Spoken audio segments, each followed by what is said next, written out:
वहां north India खत्म होता है और साउथ इंडिया शुरू होता है।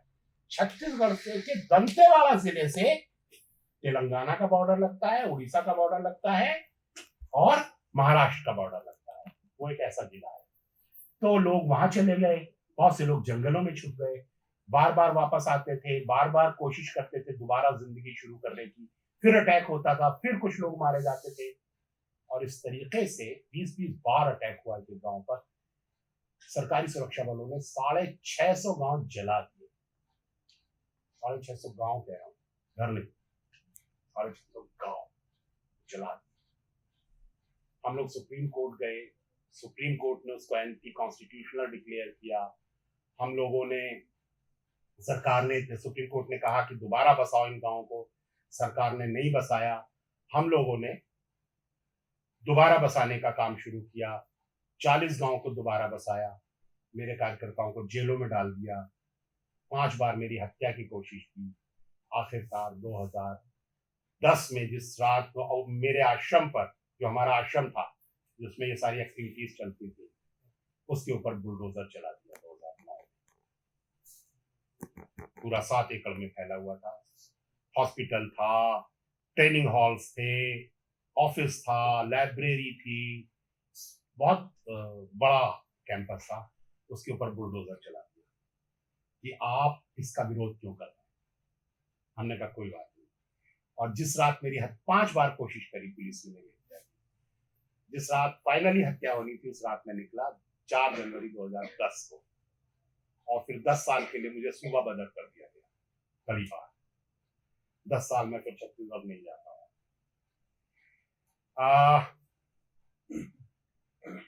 हम विकास का जो मतलब है, हमारा जो कंसेप्ट है विकास का, अगर हमसे पूछा जाए, 2 जिले हैं, एक जिले में बहुत सारी फैक्ट्रियां हैं, एक जिले में कोई फैक्ट्री नहीं। आपसे पूछा जाए कौन सा जिला विकसित जिला है, तो फैक्ट्री वाले जिले को विकसित कहेंगे या बिना फैक्ट्री वाले जिले? बताइए किसको कहेंगे? फैक्ट्री वाले जिले को विकसित कहेंगे, डेवलप कहेंगे? ठीक है, फैक्ट्री कौन लगाता है, अमीर या गरीब? कौन लगाता है? अमीर। फैक्ट्री का प्रॉफिट किसकी जेब में जाता है, अमीर की या गरीब की? किसकी? अमीर की। और उस फैक्ट्री के लिए जमीन किसकी ली जाती है, अमीर की या गरीब की? तो विकास का मतलब हो गया गरीब से ले लो, अमीर को दे दो। गरीब से छीन लो। जब जमीन ली जाती है गरीब से, तो गरीब नाचते नाचते खुशी खुशी दे देता है। गरीब अपनी जमीन खुशी खुशी दे देता है। क्या होता है फिर जब गरीब जमीन देने से मना करता है? कौन आता है? कौन आता है? पुलिस आती है। क्या करती है पुलिस? फूलमाला पहनाती, हाथ जोड़ के रिक्वेस्ट करती है। क्या करती है? मारती है। अब मुझे बताइए, जमीन का मालिक कौन है? जनता, गरीब, ठीक है। सरकार का मालिक कौन है? जनता। पुलिस का मालिक कौन है? जनता। तो मालिक का माल नौकर छीन रहा है और मालिक मना कर रहा है, तो नौकर उसे पीट रहा है और हम कह रहे हैं विकास हो रहा है। हमको गलत लगता ही नहीं कि कुछ गलत भी हो रहा है। मालिक मना कर रहा है कि मुझे ये वाला विकास नहीं चाहिए, इसमें आप मेरे से छीन रहे हो, दे कुछ नहीं रहे मुझे, इसका लाभ मुझे नहीं है, मुझे इसका नुकसान है। उसको पीटा जा रहा है, उससे छीना जा रहा है। अमीर बनने के लिए 2 चीज की जरूरत है, नेचुरल रिसोर्सेज और मजदूर का श्रम। नेचुरल रिसोर्सेज किसके हैं? कोई भी कैपिटलिस्ट इन 2 चीजों के बिना अमीर नहीं बन सकता। नेचुरल रिसोर्सेज, जमीन, खदान, नदी, जंगल, बंदरगाह, एयरपोर्ट, नेचुरल रिसोर्सेज। और दूसरा खाली नेचुरल रिसोर्सेज से नहीं अमीर बन सकता जब तक मजदूर का श्रम न लगे उसमें। नेचुरल रिसोर्सेज का मालिक कौन है? कौन है? भारत के लोग, we the people of India. सरकार धक्का करती है, कहती है हम है मालिक। गलत। कॉन्स्टिट्यूशन में कहीं सरकार नहीं लिखा है। कॉन्स्टिट्यूशन में लिखा है समुदाय है संसाधनों का मालिक, कम्युनिटी। तो जनता की है रिसोर्सेज।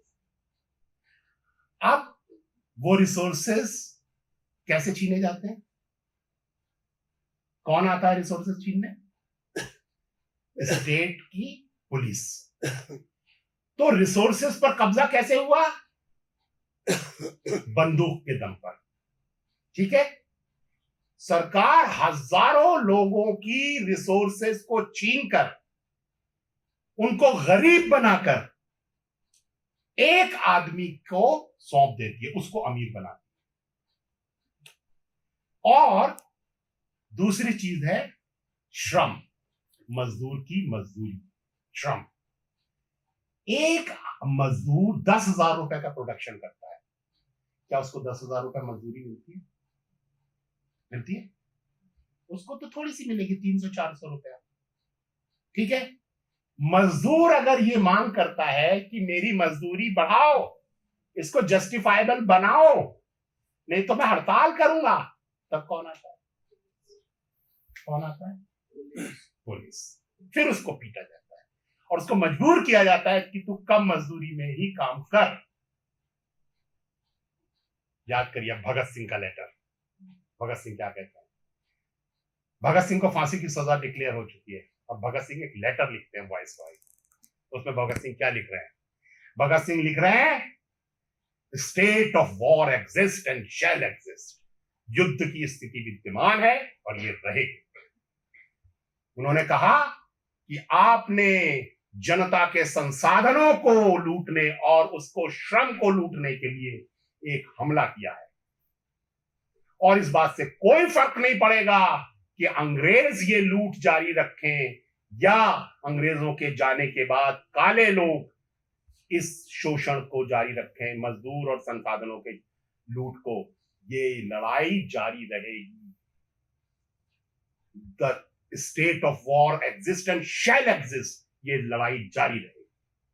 और हम भगत सिंह लिखते हैं इसलिए हम और आपने ये युद्ध आपने शुरू किया है, आपने जनता के ऊपर थोपा है, हम तो इस युद्ध का जवाब दे रहे हैं। इसलिए आप हमें फांसी देने की बजाय युद्धबंदी डिक्लेयर कीजिए, प्रिजनर ऑफ वॉर, और आप हमें गोली से उड़ा दीजिए। ये भगत सिंह का लेटर है। ठीक वही बात कह रहे हैं भगत सिंह जो मैंने अभी अभी कही। दो चीजें पूंजीपति को चाहिए, संसाधन प्राकृतिक और मजदूर की मजदूरी, और दोनों के लिए वो राज्य की ताकत का इस्तेमाल करता है।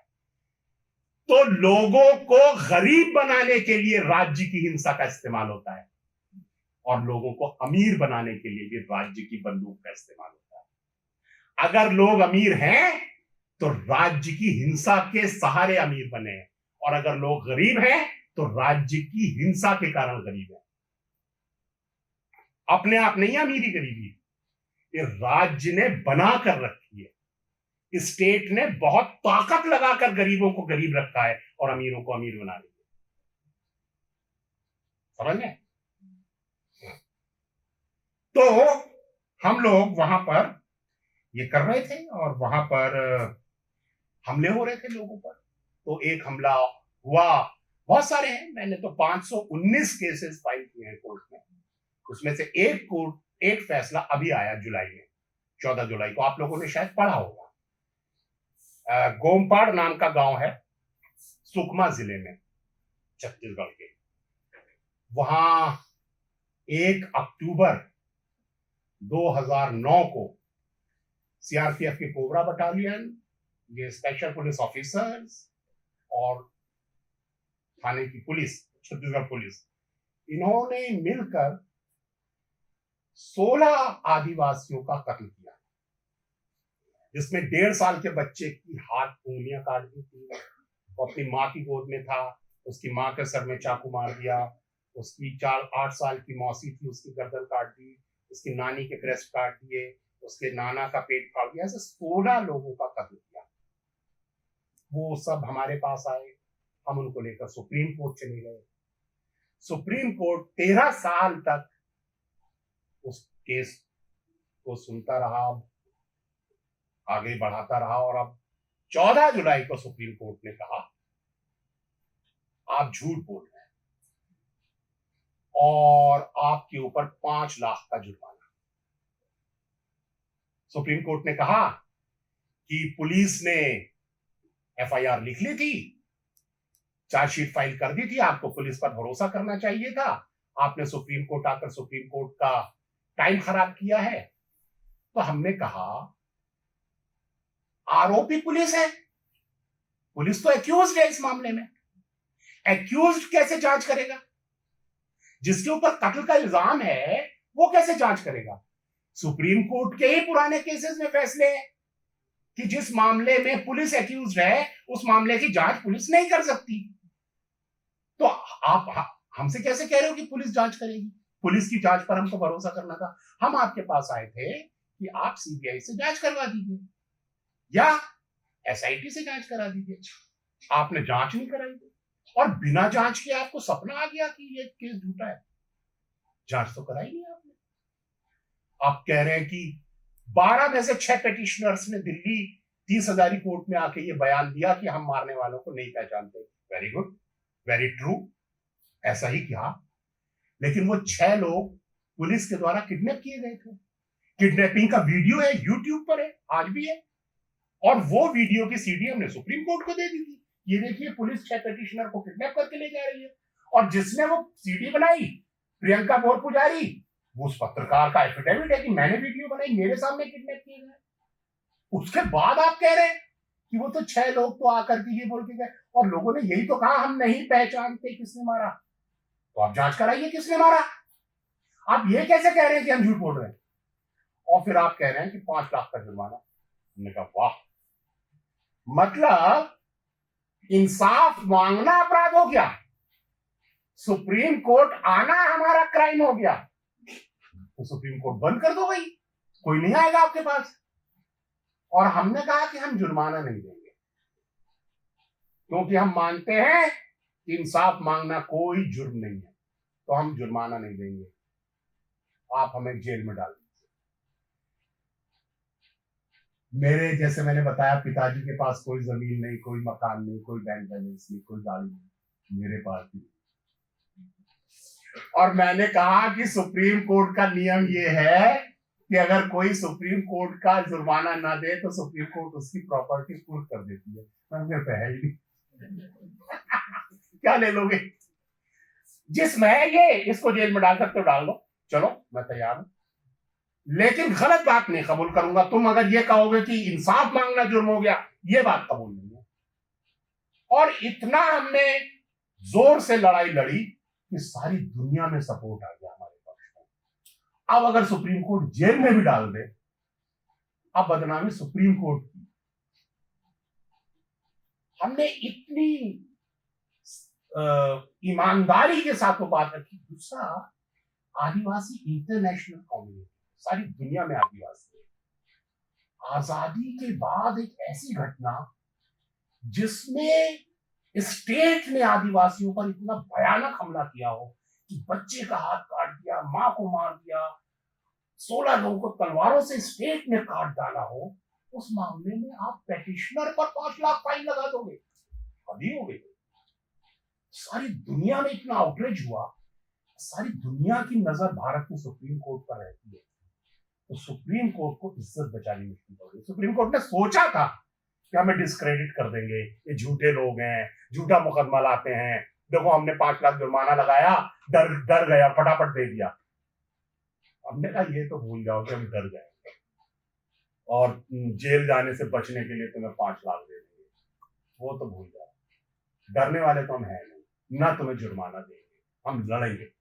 और फिर आदिवासी आ गए दिल्ली, जंतर मंतर के प्रोग्राम, जेएनयू में प्रोग्राम, दिल्ली यूनिवर्सिटी में प्रोग्राम, और वहां ट्रिब्यूनल हो गया, ट्रिब्यूनल में रिटायर्ड जजेस आ गए। रिटायर्ड जजेस ने पहली बार सुप्रीम कोर्ट के जजमेंट के खिलाफ ओपनली बोला कि ये तो हद हो गई है। कपिल सिब्बल आ गए, कपिल सिब्बल ने कहा कि कोई हमारा विश्वास नहीं रहा सुप्रीम कोर्ट में। भयानक हंगामा हो गया और सुप्रीम कोर्ट को अभी रोकना पड़ा। तो 4 हफ्ते का वक्त दिया था, 11 अगस्त को 4 हफ्ते पूरे हो गए। हमने कहा पैसा नहीं देंगे, जब चाहे जेल में डाल सकते। तो वो लड़ाई जो है वो चल रही है आदिवासियों वाली। और अभी दंतेवाड़ा से आया हूं मैं, जगह जगह इस मिलिटराइजेशन के खिलाफ लोग लड़ रहे हैं। मेरा कहना एक और है, मेरा कहना यह है कि हम एक बहुत खतरनाक फ्यूचर की तरफ बढ़ रहे हैं। कैपिटलिज्म अगर फैलता नहीं है तो वो मर जाता है। कैपिटलिज्म के डिस्ट्रक्शन के बीज उसके भीतर मौजूद है, उसके सीड्स। कैपिटलिज्म अगर एक्सपेंड नहीं करेगा तो वो मर जाएगा। आजादी के वक्त गांधी ने कहा था कि जो अंग्रेजी विकास का मॉडल है ये शैतानी मॉडल है, और भारत अगर ये मॉडल अपनाएगा तो भारत तबाह हो जाएगा। ये मॉडल कहता है कि विकसित वो है जिसके पास ज्यादा है। अगर आपके पास बहुत पैसा है आप डेवलप्ड हैं, आपके पास काम चलाऊ पैसा है आप पिछड़े हुए हैं, आपके पास बहुत ज्यादा गाड़ियां हैं आप बहुत डेवलप्ड हैं, आपके पास साइकिल है आप पिछड़े हुए हैं, आपके पास बहुत बंगले हैं आप बड़े डेवलप्ड हैं, आपके पास एक छोटा सा कुटिया है आप पिछड़े हुए हैं। गांधी ने कहा नेचर ने सबको बराबर दिया है, और आपके पास ज्यादा तभी हो सकता है जब आप दूसरे के हिस्से का लें, और दूसरा देगा नहीं तो आप छीनेंगे, और छीन आप तभी सकते हैं जब आपके पास ताकत हो। गांधी ने कहा इस विकास के मॉडल में सिर्फ ताकतवर का विकास होगा, कमजोर का विकास नहीं। और गांधी ने कहा कि अंग्रेज तो सारी दुनिया में अपने इस विकास के मॉडल को सस्टेन करने के लिए हमले करते हैं। अंग्रेजों के पास सबसे डेवलप्ड नौसेना थी और सारी दुनिया में वो वॉर करते थे। अंग्रेजों के बारे में कहा जाता था कि अंग्रेजी राज में सूरज नहीं डूबता, सारी दुनिया में उनके उपनिवेश थे। लेकिन एक अंग्रेज जॉन मिल ने लिखा ये भी सच है कि अंग्रेजी राज में कभी खून नहीं सूखता। अंग्रेज लगातार वॉर करते थे। गांधी ने कहा अगर भारत अंग्रेजी विकास का मॉडल अपनाएगा भारत किस पर हमला करेगा? गांधी ने कहा लिख कर रख लो, एक दिन तुम अपने गांव पर हमला करोगे। इस विकास के मॉडल से वॉर निकलेगी, युद्ध निकलेगा, और निकलेगा पर्यावरण का विनाश, और इन दोनों से तुम तबाह हो जाओगे। आज हमारी सबसे ज्यादा पैरामिलिट्री फोर्सेस कहां है? कहां है? आदिवासी इलाके में। क्या करने गई है? आदिवासियों की सुरक्षा के लिए नहीं, वो गई है मुट्ठी भर कैपिटलिस्ट की तिजोरी भरने के लिए। और ये चंद मुट्ठी भर कैपिटलिस्ट और उनकी सेवा करने वाले पढ़े लिखे अर्बन एलीट, हम मिडिल क्लास, हमारे विकास के लिए हमने अपनी सेनाओं को भारत के गरीब इलाकों में हमला करने के लिए भेज दिया है। भारत का एक ताकतवर तबका अगर अपने ही देश के कमजोर आबादी के तबके के खिलाफ सेनाओं का इस्तेमाल कर रहा हो, क्या उसे गृह युद्ध नहीं कहेंगे? We are in a war.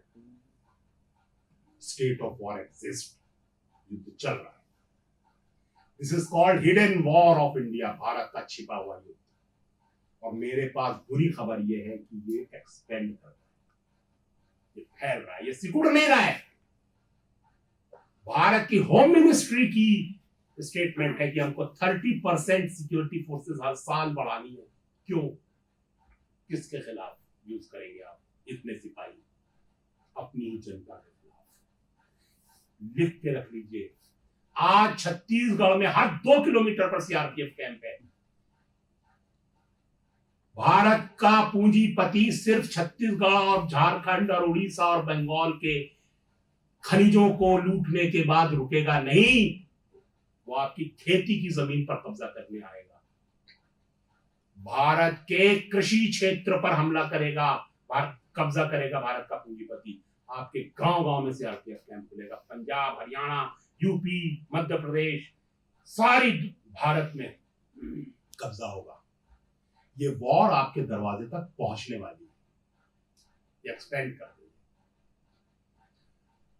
एक तरफ तो ये पूंजीवाद एक्सपेंड कर रहा है, आपके संसाधनों को लूट रहा है, दूसरी तरफ आपके जीवन यापन, आपके जिंदा रहने, आपकी स्वतंत्रता, आपके मानव अधिकार को खत्म कर रहा है, आपकी नौकरियां खत्म कर रहा है। पूंजीपति लगातार नौकरियां कम कर रहे हैं। आपको खुश होने की जरूरत नहीं है कि पूंजीवाद बढ़ रहा है तो हमको नौकरी मिल जाएगी, नौकरी खत्म कर रहा है, वो लगातार मशीनें बढ़ा रहा है। आप किसी भी इंडस्ट्री का डाटा उठा लीजिए, पिछले 10 सालों में रोजगार कम किए हैं उसने, और जितने रोजगार कम किए हैं उतना उसका प्रॉफिट बढ़ा है। मशीन तो मजदूरी नहीं मांगती, ना छुट्टी मांगती है, ना बीमार पड़ती है, तो रोजगार कम करता जा रहा है।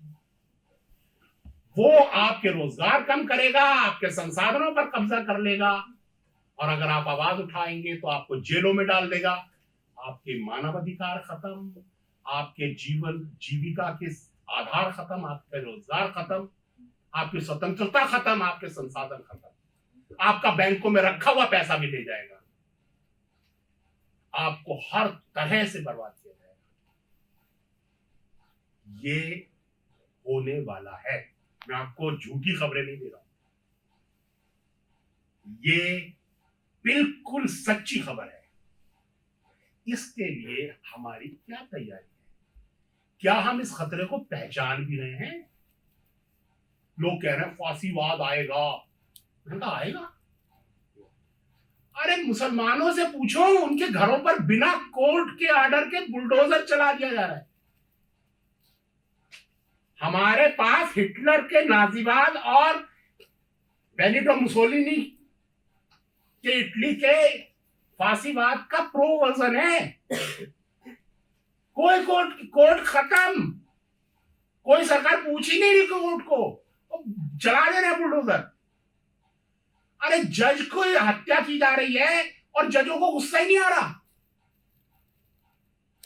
एक मंत्री जज को मार देता है और लोया को, और सब जज चुप है, किसी को जुडिशरी को बुरा ही नहीं लग रहा। संजीव भट्ट आईपीएस को जेल में डाल दिया, किसी आईपीएस को बुरा ही नहीं लग रहा। पूरे भारत में आप मुसलमानों के घरों में जाकर देखिए, क्या खौफ का माहौल है। बच्चे शाम को घर आएंगे कि नहीं पता ही नहीं है, ना पुलिस उनको बचाएगी, ना अदालत बचाएगी, ना समाज बचाएगा। कितने खौफ में। यहूदियों पर क्या जुल्म हुआ होगा जो भारत में इस समय अल्पसंख्यकों के दिलों में, ईसाइयों के दिलों में आप जाकर देखिए, मुसलमानों के दिलों में देखिए, आदिवासियों की हालत देखिए, दलितों की हालत देखिए, महिलाओं की हालत देखिए। अगर आजादी की मांग करें तो उनको क्या क्या शब्द नहीं सुनने पड़ते। और तो और छात्र अगर कहे कि शिक्षा सस्ती कर दो तो जेडीयू में घुस के सिर फाड़ दिए जाते हैं। आप कह रहे फांसीवाद आएगा? आ चुका है।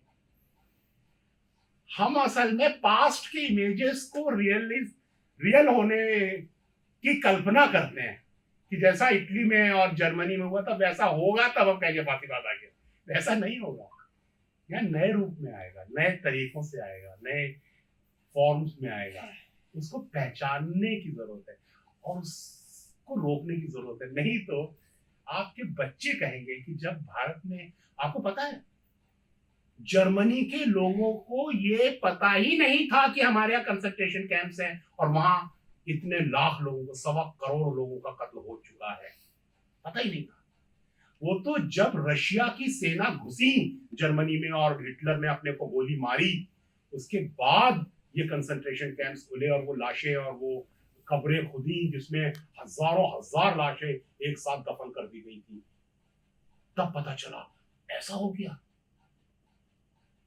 हमारी आने वाली पीढ़ियां पूछेंगी कि जब ये सब हो रहा था हमारे संसाधनों पर कब्जा हो रहा था, रोजगारों पर कब्जा हो रहा था, संविधान को कुचला जा रहा था, आजादी कुचली जा रही थी, रोजगार छीने जा रहे थे। आप लोग क्या कर रहे थे? लड़ नहीं रहे थे, पहचान नहीं रहे थे। क्यों नहीं लड़े आप लोग? हम चंद मुट्ठी भर पूंजीपतियों के गुलाम बनेंगे? हमारा संविधान को खत्म कर देंगे ये लोग, हमारी मानवता को खत्म कर देंगे, हमारा सारा सौंदर्य, हमारा समाज प्रेम, भाईचारा, हर चीज को खत्म कर देंगे। हम एक दूसरे से नफरत करेंगे, मजहब के आधार पर, जाति के आधार पर, औरतों से नफरत करेंगे कि ये बराबरी की मांग क्यों कर रही हैं। ऐसा समाज बनाएंगे हम, और उसको बनते हुए देखेंगे, और हमारे होते हुए ये हो जाएगा, और हम कुछ नहीं करेंगे। हम जिंदा इंसान नहीं है क्या? ये हमारा समाज नहीं है? कौन लड़ेगा इससे? कौन रोकेगा इसे? तो ये चुनौती है, और लोग इससे जूझ रहे हैं, लड़ रहे हैं। यूनिवर्सिटीज एक वक्त में क्रांति का अगुआ दस्ता होती थी, यूनिवर्सिटीज से समाज के नेता निकलते थे। मैं उम्मीद करता हूं कि यूनिवर्सिटीज फिर से अपनी उस जिम्मेदारी को समझेंगी, और यूनिवर्सिटीज से फिर से वो लोग निकलेंगे जो जनता के बीच जाएंगे, जनता को संगठित करेंगे, उसको उस बदलाव के लिए तैयार करेंगे। और ये जो हमला है हमारी इंसानियत पर, हमारे कल्चर पर, हमारे प्रेम करने के अधिकार पर, हमारे सौंदर्य पर, उसके सामने जनता को खड़ा करेंगे। तो ये मेरा स्टेटमेंट था। बाकी अगर आप लोगों के कुछ सवाल होंगे तो मुझे खुशी होगी जवाब देने में। मुझे बुलाया, सुना, धैर्य के साथ। आप लोगों को 45 मिनट्स सुनने की आदत है। बहुत बहुत शुक्रिया।